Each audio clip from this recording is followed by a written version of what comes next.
began examining Trump's old tweets from 2013, many of which opposed the possibility of action in Syria by Barack Obama. He tweeted, "What will we get for bombing Syria? Besides more debt and a possible long-term conflict, Obama needs congressional approval." He also tweeted, "The president must get congressional approval before attacking Syria. Big mistake if he does not." And then there was the re-examination of Senator Ted Cruz's position on American involvement in the Syrian conflict. In 2013, Cruz said that Assad's chemical weapons use was, quote, "not a direct threat to U.S. national security," and added that such behavior was, quote, "well outside the traditional scope of U.S. military action."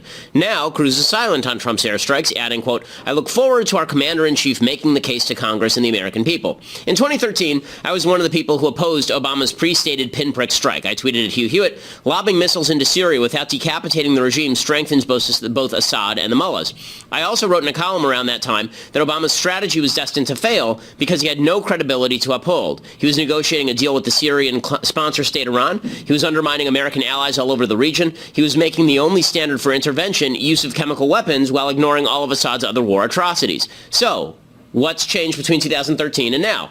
Three things. First, Trump can reestablish American credibility. Obama had already blown American credibility out of the water for 4 years by the time Assad gassed his own people. It was obvious to everybody, Democrats and Republicans, that not only did Obama lack a plan in Syria, he was looking to launch a few missiles to silence criticisms of his pathetic foreign policy. As I tweeted then, hitting a few donkeys in the rear in Syria wouldn't do anything but make Assad look stronger and the United States weaker. The same is not true of Trump. He's a brand new president, a man of mystery on foreign policy. A coherent plan of action following a strong immediate response to a chemical attack can help reshape the map in different ways than Obama could in 2013. Second, the Russian-Iranian axis is now operative in Syria. After Obama handed over control of Syria to Russia in 2013, I wrote this, quote, "Thanks to President Obama's statements in August 2012 regarding a Syrian red line on chemical weapons use in Syria, the United States was faced with three choices in Syria: depose Assad, do nothing in order to prevent al-Qaeda from taking over the country, or, as John Kerry advocated, push for an unbelievably small action in order to reinforce America's credibility.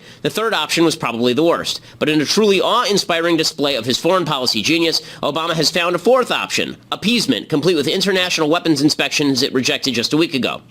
In 2013, our geopolitical interests in Syria were significantly less important than they are now, thanks to Russia's aggressively reshaping of the Middle East.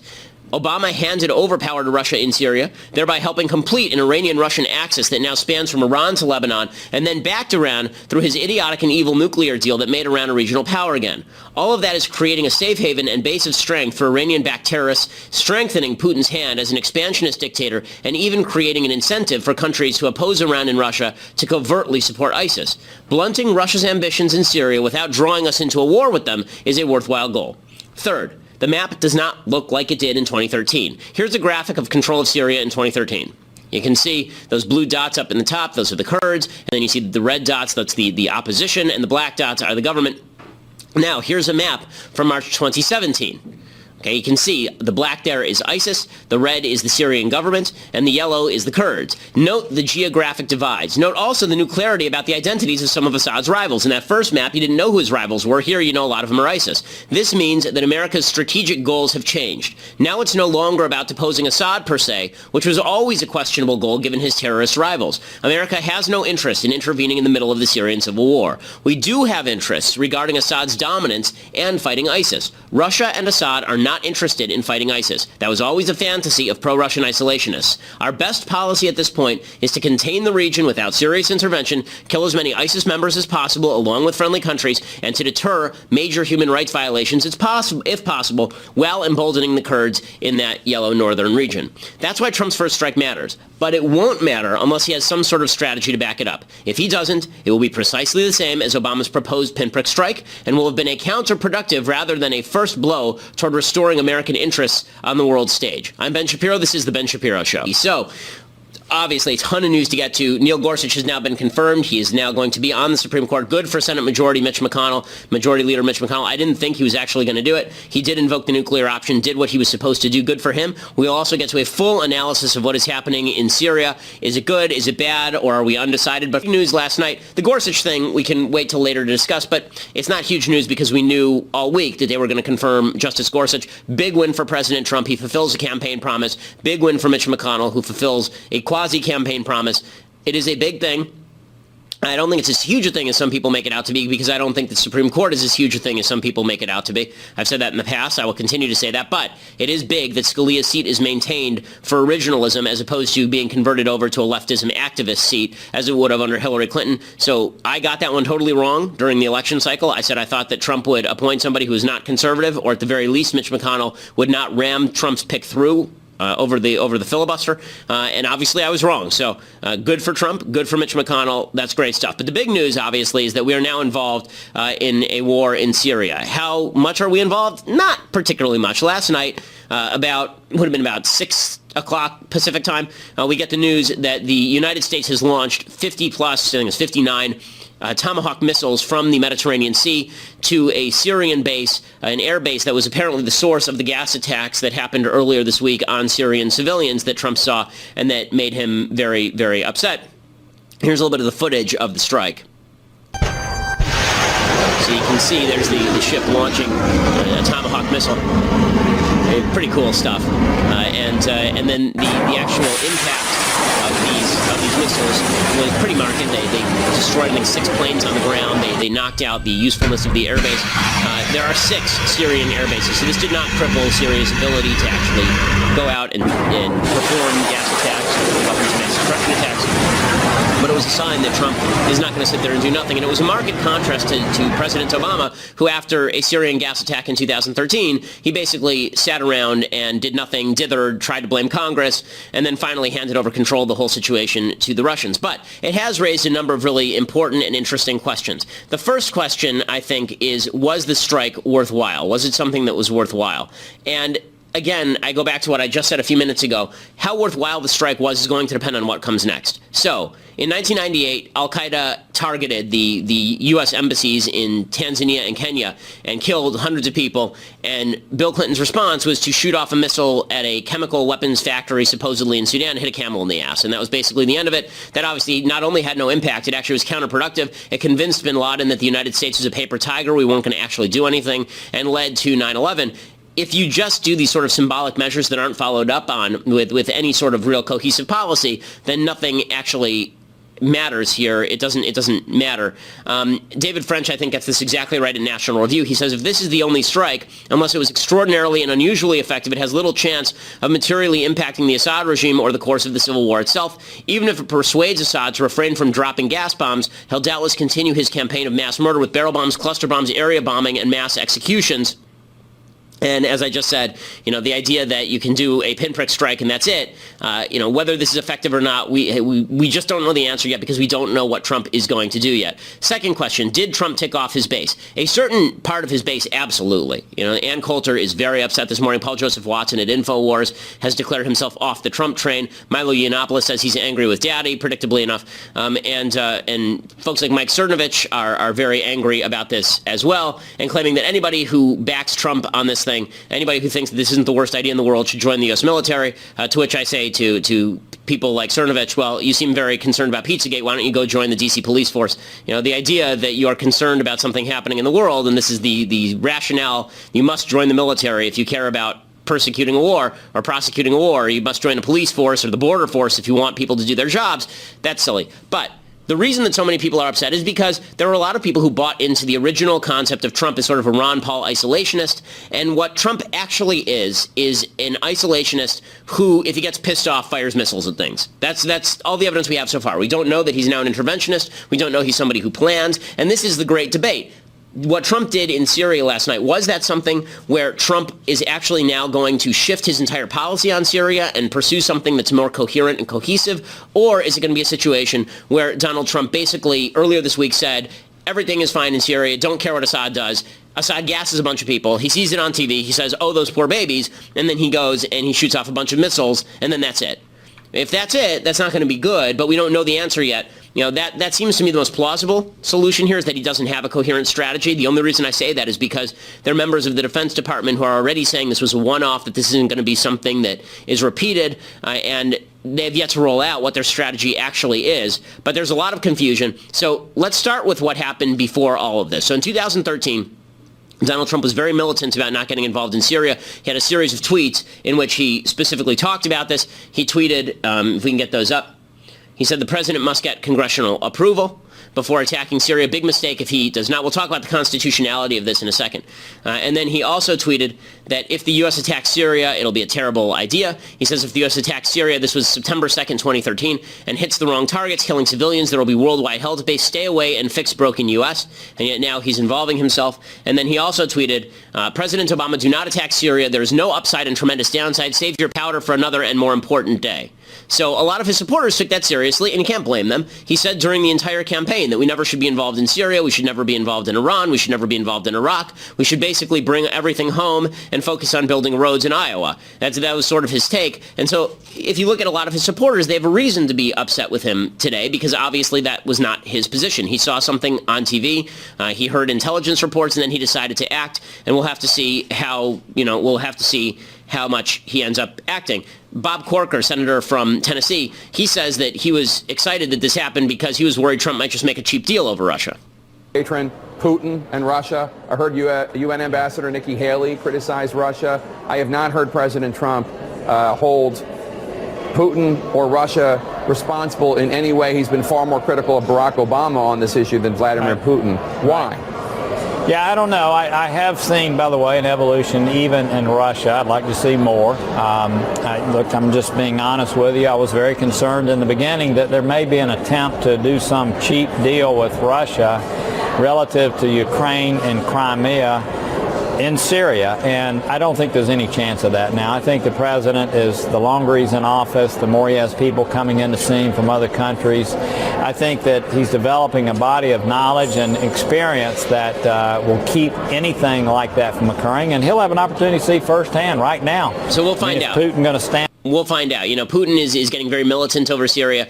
Is this a one-off where Trump backs down in the future? That's possible, too. We just don't know what's going to happen here, but you can see the flip happen in real time. So earlier this week, Tillerson said that Assad could stay in power. Then he added that now he's saying after that gas attack that Russia was complicit or incompetent in preventing the Syria gas attack. There's information that Russian agents were on the ground as they were organizing the Syrian gas attack. He also is now saying that there are steps underway to remove Assad altogether, which is precisely 180 degrees polar opposite of what he said earlier this week. Assad's role in the future is uncertain, clearly, and with the acts that he has taken, it would seem that there would be no role for him to govern the Syrian people.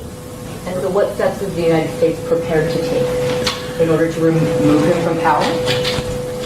Well, the process by which Assad would leave is something that I think requires an international community effort, both to first defeat ISIS within Syria, to stabilize the Syrian country, to avoid further civil war, and then to work collectively with our partners around the world through a political process that would lead to leaving. So will you and President Trump... So we can stop it there. But that obviously is a flip in position. I want to talk about all these various positions, but first there are really a few different positions that are emerging on Trump. All we know about Trump is that Trump was deeply affected in an emotional way by what happened in Syria. So here is what Trump said after speaking last night after the missile attack.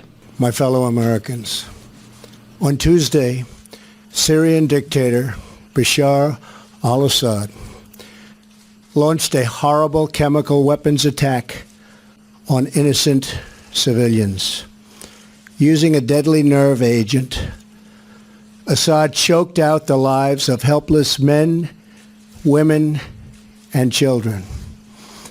It was a slow and brutal death for so many. Even beautiful babies were cruelly murdered in this very barbaric attack.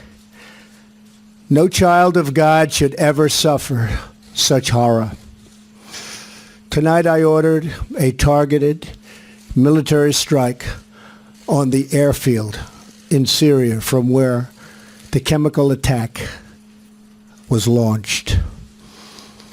It is in this vital national security interest of the United States to prevent and deter the spread and use of deadly chemical weapons.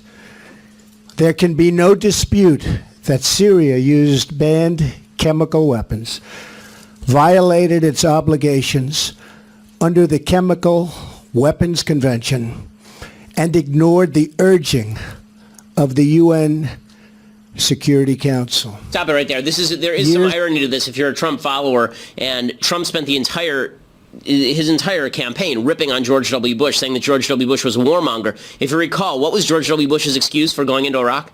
It was use of chemical weapons by Saddam Hussein on his own people, the possibility of future use of weapons of mass destruction on Americans and others across the world, upholding UN sanctions against all of this. Yeah, and that's exactly the same template that Trump is using here. So people have a right to be upset with Trump if they were against the Iraq War, and now they say, well, what happened to the Trump that we knew and loved here?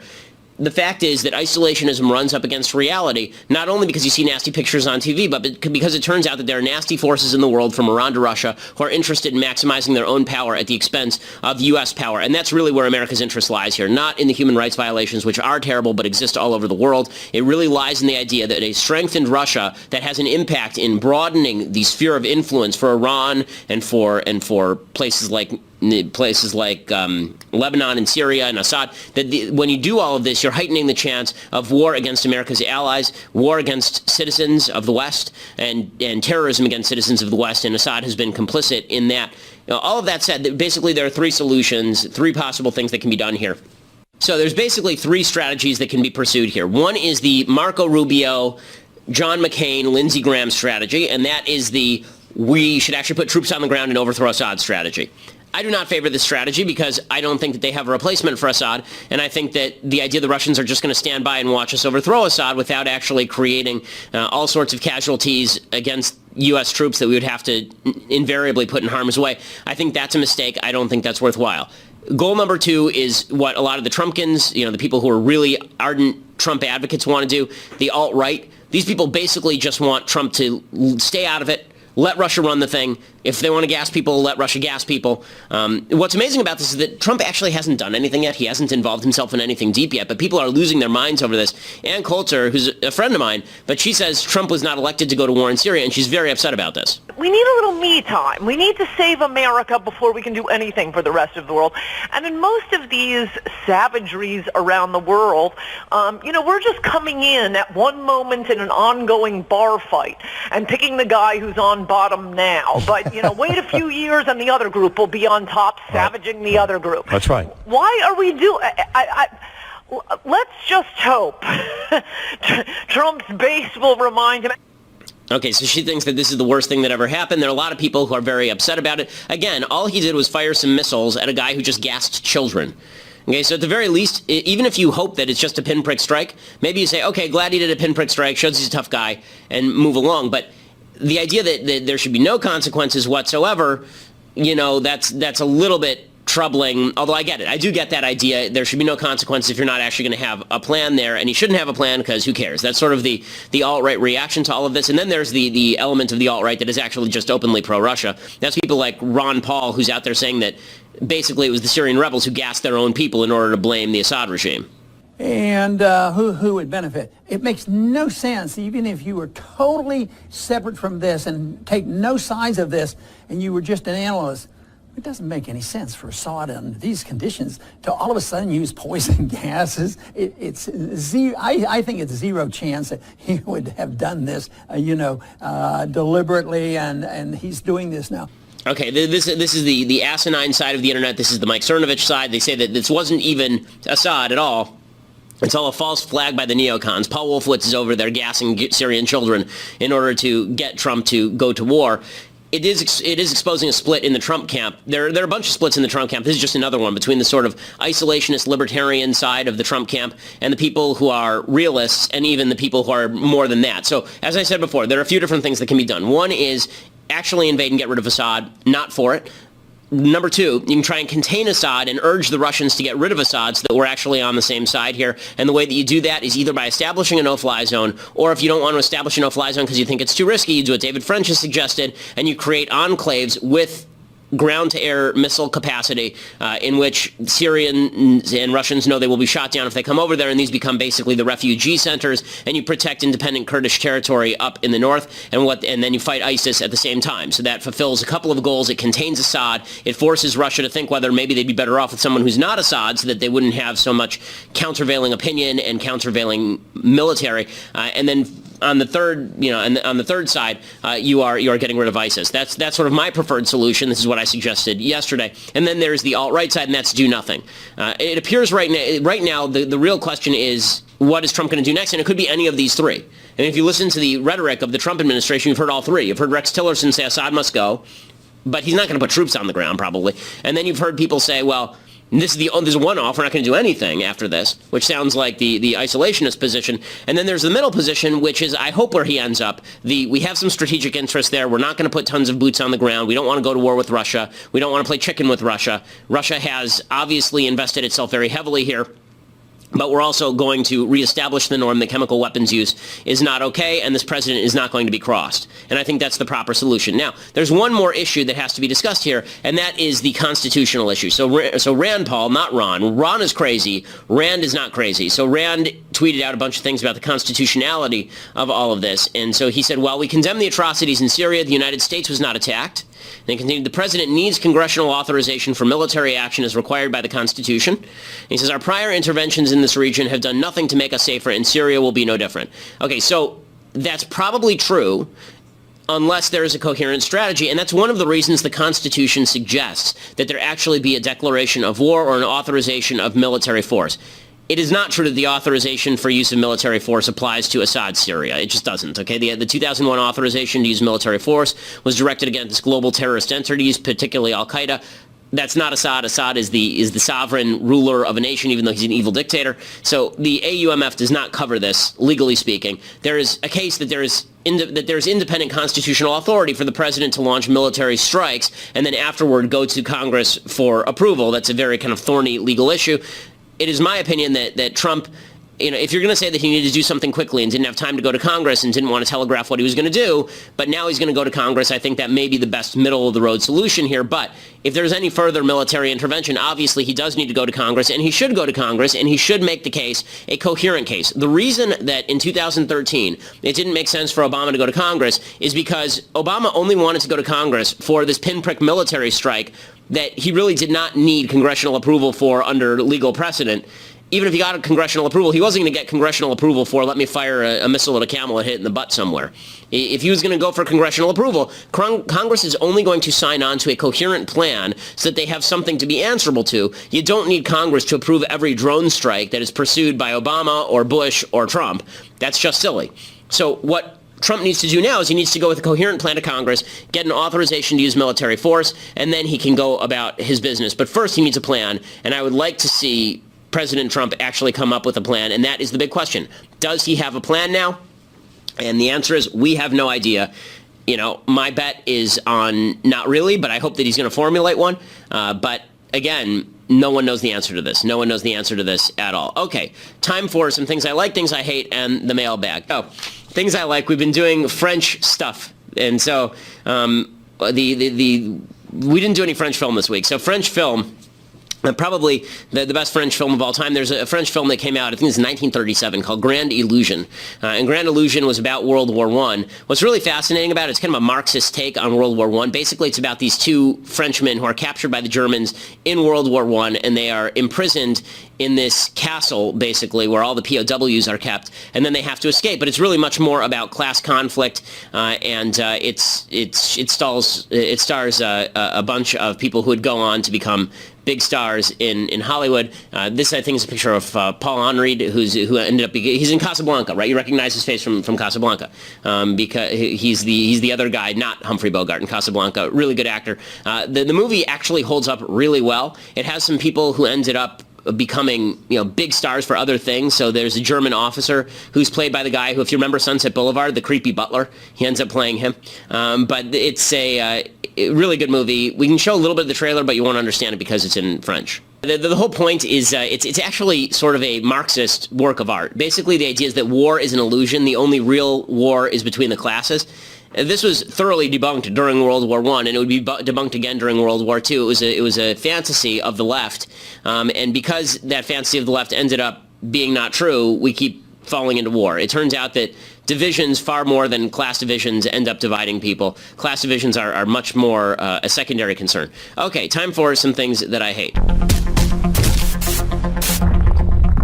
So Nikki Haley, who is Trump's ambassador to the UN, she spoke yesterday about how Trump was going to do something about Syria, and then they did do something about Syria. She was actually heckled at the UN by a bunch of people who said that she should be letting in, it's the Women of the World Summit, I guess. She was asked, what about the refugees? You know, you say you want to do something about Syria, but then you close the border to the refugees.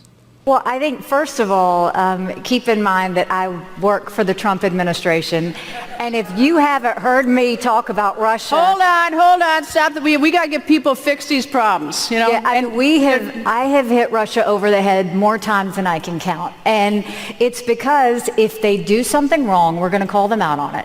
And if they want to help us defeat terrorism, fine. But the things they've done with Crimea and Ukraine, the things they've done in how they've covered up for Assad, those types of things, we're not going to give them a pass on. And so I have had conversations with the president where he very much sees Russia as a problem.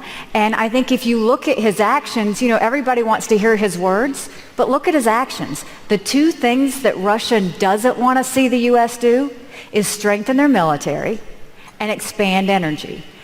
And the president has done both of those. And so when you look at the actions, again, you call them out when they do something wrong, and you work with them when you can find ways to work with them. I would find that frustrating. It's like... We have to express America's values. We are always the moral conscience of the world. And so our focus is to make sure that we're... There's certain people refugees. like... the idea here, and this was parroted by a lot of people on the left yesterday, was, well, why is Trump pretending he cares about kids getting gas when he's not taking in refugees? Okay, this is the same sort of idiotic logic that suggests that you don't care about babies after they're born, so you shouldn't care if they get aborted. You're not willing to pay for welfare, for example, and therefore you shouldn't care whether people kill babies in the womb. Two things can be simultaneously true. I can want Assad to stop gassing children, and I can also say that if I can't vet the families of those kids who are coming in, then I am not going to let them in. I'd rather establish a refugee camp somewhere overseas where we can keep tabs on people and where they can mesh into the dominant culture a little bit better. These are not mutually exclusive propositions. This is another one of these lefty talking points that just doesn't make any sense. Okay, other things that I hate. Hillary Clinton is still out there. I don't know why. And now she's saying that misogyny is the reason that she lost the election. Of course, it's because we all hate vaginas. That's the reason you lost, Hillary. A man who bragged about sexual assault won the election and won 53% of the white women's vote. How is it that in the 21st century, and what does it say about the challenges that one faces in women's empowerment, that in effect misogyny won with a lot of women voters? Well, I am currently writing a book where I spend... No one will ever read. Woo! I spend a lot of time wrestling with this. As you might guess, I've thought about it more than once. And I don't know that there is one answer. Let's be clear. I think in any campaign, there's so many different cross currents and events, and some have greater impact than others. But it is fair to say, as you just did, Nick, that certainly misogyny played a role. I mean, that just has to be admitted. And why and what the underlying reasons were is what I'm trying to parse out myself. Okay, so she says that it's all about sexism. Actually, it's about the fact that you spent 5 minutes in Michigan, Wisconsin, and Pennsylvania. That's the reason you lost the election, and you're horrifying. So it's those two things. It is not the fact that you're a woman. One of my favorite campaign stories of the entire year was that there was this group that actually redid the debates between Hillary and Trump, but they had a woman say what Trump said, and they had a man say what Hillary said, and what they found is that people still liked what Trump was saying. They liked it even better coming from a woman, actually. It just turns out they hated what Hillary had to say because she's terrifying and says silly things. So this idea that the reason she lost is because she's a woman is just absolute stupidity. The reason she lost is because she's a really bad candidate. Okay, time for the mailbag, the long-awaited, beloved mailbag. Let's do it. All right, so Mark says, Dear Ben, I saw a headline on the news this morning that read, chocolate bars must be made smaller due to new health laws regarding sugar intake and obesity in Scotland. I was wondering, in a situation where a product can be potentially damaging to its user, who has the onus of responsibility, the user or the producer? Is it just to regulate the producer simply because of an overuse of their product can lead to damaging consequences? So, as you may imagine, I'm not in favor of regulating the distribution of products based on damage to the user. I'm in favor of regulation only when there are externalities. So, one of the dangers of Obamacare or any nationalized health system is that eventually I am responsible for your health. Once I'm responsible for your health, I can make you eat a salad. If I'm going to pay for your health care, you don't get to eat everything you could possibly want to eat, become a giant fatso, and get heart disease at age 37, and then expect that everybody's going to be okay with that. The next step is obviously that the government will start regulating diet. I'm of the view that if you want to eat a chocolate bar, that's your business. I don't know your life. Maybe you eat a chocolate bar and then you go out and exercise. I have too much sugar in my diet. I exercise a lot. We'll see how that works out for me. But the bottom line is that it's my decision as to what I want to eat. I'm not in favor of these regulations that say you can't smoke because it hurts your health. It's your business. You want to hurt your health? Your business, so long as you're paying for it. If I'm paying for it, then it becomes my business. Martin Houston writes, Hey, Ben.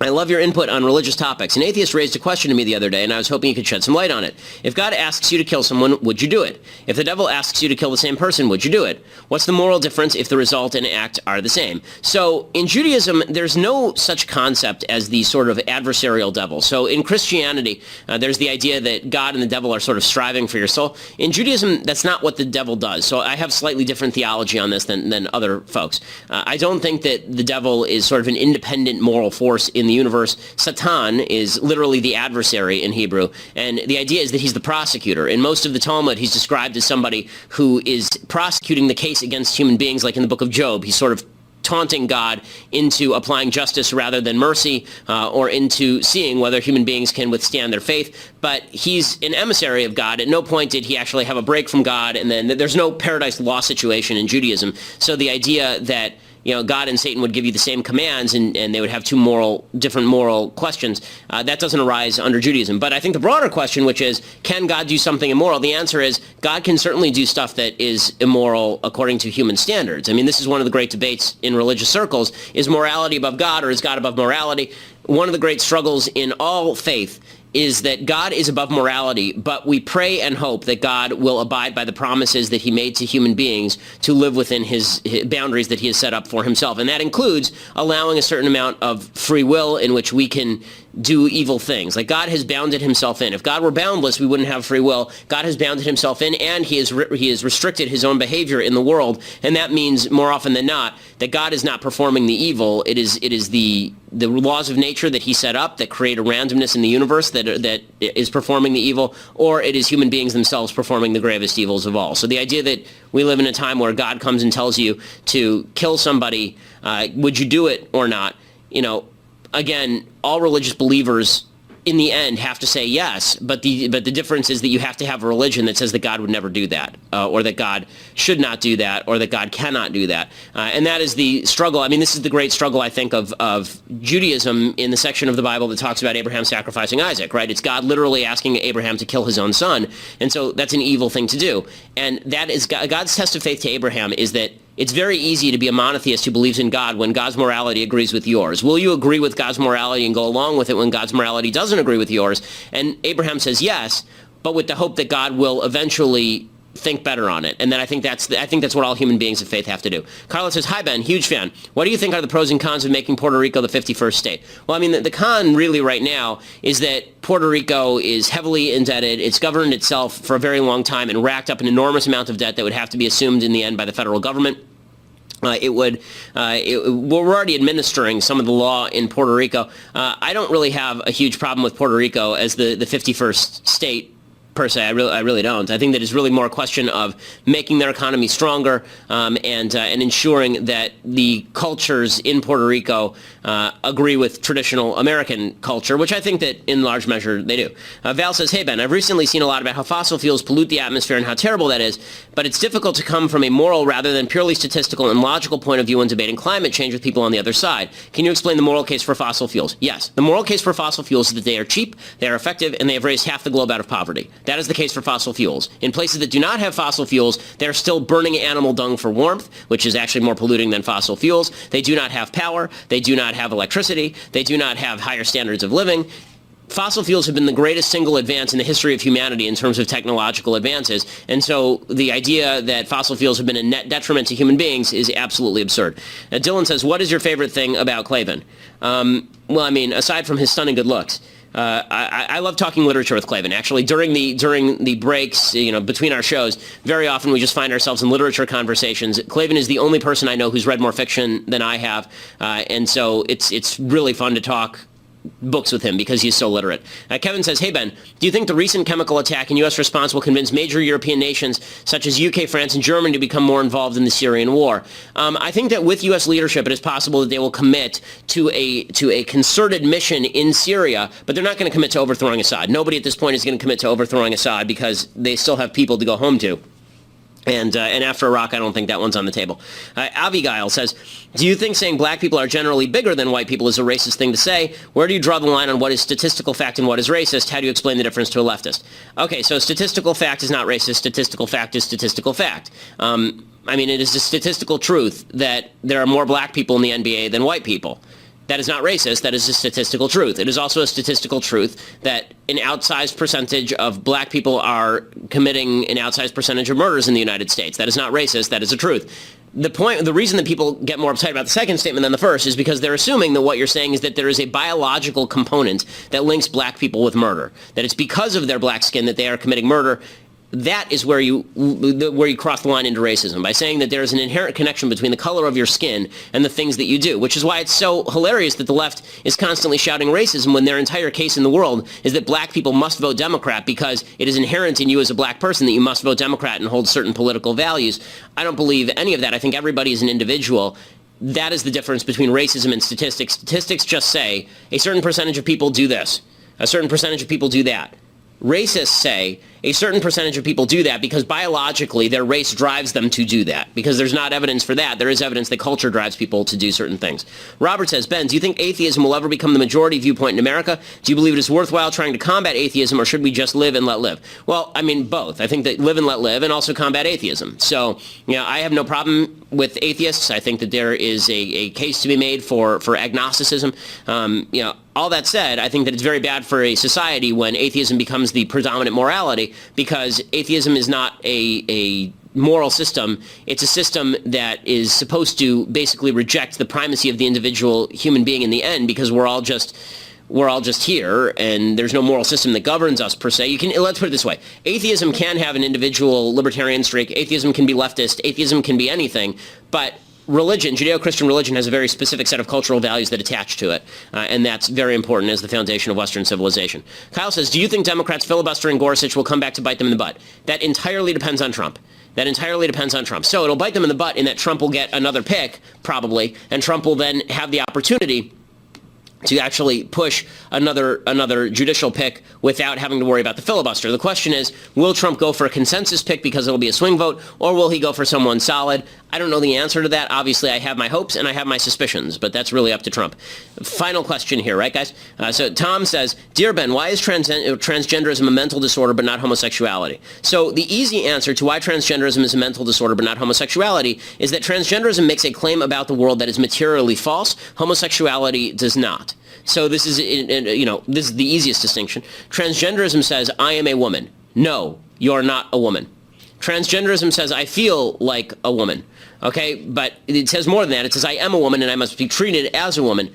That is a delusion. You're not a woman. You're not a female inside a male body. None of that is true. Homosexuality says, I am attracted to a member of the same sex. That is factually true. Okay, so you're not at war with reality. You may be at war with prevailing cultural norms. You may be at war with social norms. You may also be at war with associated conditions, because homosexuality is associated in heavy measure with the rates of depression in the homosexual community are much higher than they are in the straight community.